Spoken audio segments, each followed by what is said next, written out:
What would you do if you gave birth to a healthy baby girl And I'm like, why is her face burnt? and they burned her face at the hospital? It was like a scary movie, literally, like a live scary movie. Doctors first insisted something was wrong with the baby. She was passed around at 2 different Philadelphia hospitals until mom, she started noticing a pattern. Not only did her baby start getting burns and rashes, she says the hospital went behind her back and gave the newborn dose after dose of narcotics and other drugs. Drugs she says killed her baby. They failed me, but in all reality, they failed her. I'm Justin Carter. This is TSR Investigates.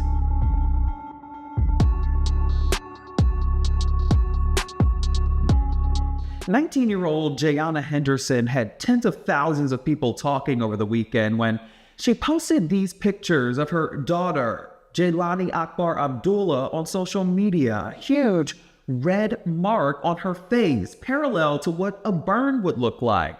This is what Jaylanie looked like on her birthday, March 5th, 2025. She was 5 pounds, 5 ounces, born with no health issues. But 4 days later, this is what she looked like: swollen limbs and face, strapped to monitors and machines. But her mother says this was all deliberate. She believes that the hospital hurt her daughter intentionally, and it all started with the actions of one doctor. I pushed her in 12 minutes, no stitches, no tears. She came out, she was crying. Her dad cut the umbilical cord. It was the day Jayanna Henderson had been waiting for 9 months. But what was supposed to be the best day of her life at Thomas Jefferson University Hospital in Philadelphia, it turned out to be the absolute worst. She was just laying on me. She was making noises, hair spit in her mouth. Everything's a normal, I saw normal babies doing. After that, the delivery nurse, she came, she checked her heart rate the first time. It was fine, it was perfect. She let back out. 30 minutes, she come in, check her vitals again. Everything was good again. She checked her blood sugar, it was good. But then she checked her heart. It was like, oh, her heart rate, it seemed like it elevated all of a sudden. The nurse called a pediatrician right away. The delivery nurse suctioned her mouth with the bub syringe and just got spit out of her mouth. But when the baby doctor came in, she put like a catheter suction down her throat while she was like unmedicated, like she felt that. And when she did that, the baby was like crying and she suctioned up blood. And I'm just confused because like, what just happened? What are you doing? Like, I'm confused. She says dozens of medical personnel, doctors and nurses, raced into the room. My heart was just like boom, boom, boom, boom. Like, what's going on with my baby? She says no one would tell her what was happening. So, okay, like, are y'all doctors for nothing? Like, what do you mean you don't know? It was nothing wrong with my baby throughout my whole pregnancy. And if it was, y'all didn't do a good job as of telling me during the ultrasound. Several hours later, they said that they needed to transfer them to a more advanced facility, CHOP, also known as Children's Hospital of Philadelphia.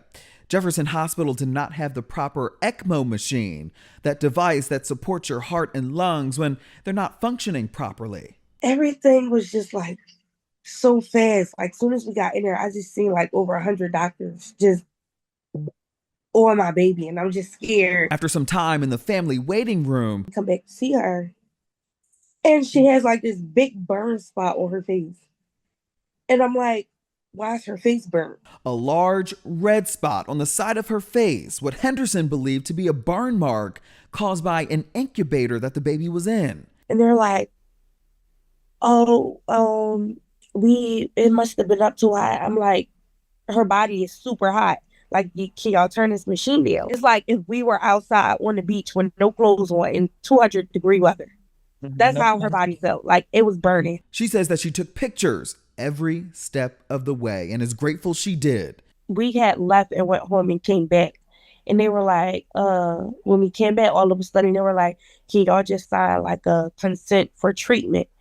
But why y'all making us sign this the third day we're here and not when we first walked through them doors? Y'all been treating her before we even signed those papers.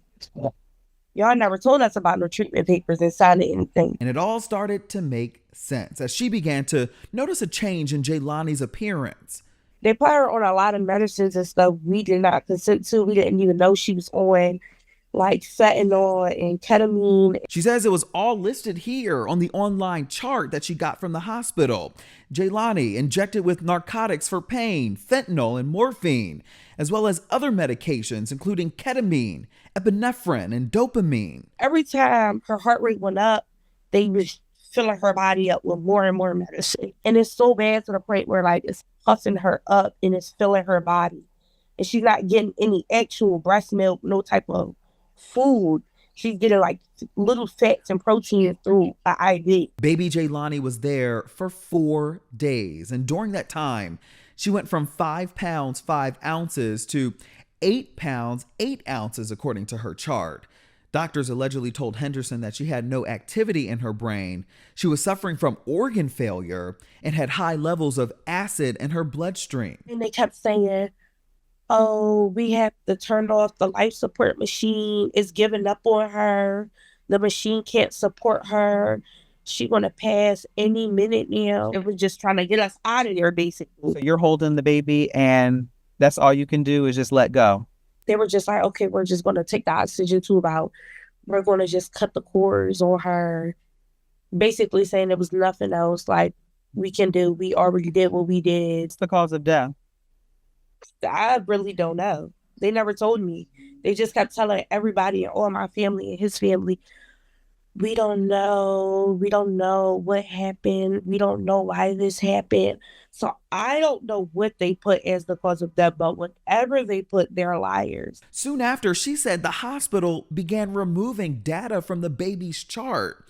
She says, thankfully, though, she did take screenshots of everything. These were the main health issues listed: acute hypoxic respiratory failure and acute idiopathic pulmonary hemorrhage, which is a rare and fatal condition caused by bleeding of the lungs. It's not fair, and it could have been prevented. And that is why Henderson decided to speak up. Social media in a frenzy after she described her experience. One user commented, quote, "This started from Jefferson. They've been treating young moms like an experimental project. My daughter just got out of the NICU in Jefferson, and half the time they couldn't even tell me what was wrong with her. You didn't deserve this at all. I'm so sorry." And another user wrote, quote, "I also gave birth at Jefferson and they literally almost killed me.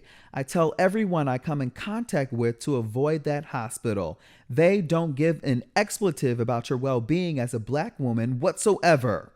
I'm praying for you," end quote. They failed me, but in all reality, they failed her. And the worst part, she says that the child's father never got to hold his daughter alive. Now, we did reach out to both hospital systems about this. Thomas Jefferson University Hospital, they have yet to respond to our request for a comment via phone or email. I did hear back from media representatives from the Children's Hospital of Philadelphia. They are looking into this matter and told me that they will send a statement, if any, as soon as they can. In the meantime, Jayanna says right now her focus is raising money on GoFundMe. She plans to sue these hospitals for legal fees and medical costs as well. For a link to donate, you can head to our website at theshaderoom.com. For TSR Investigates, I'm Justin Carter.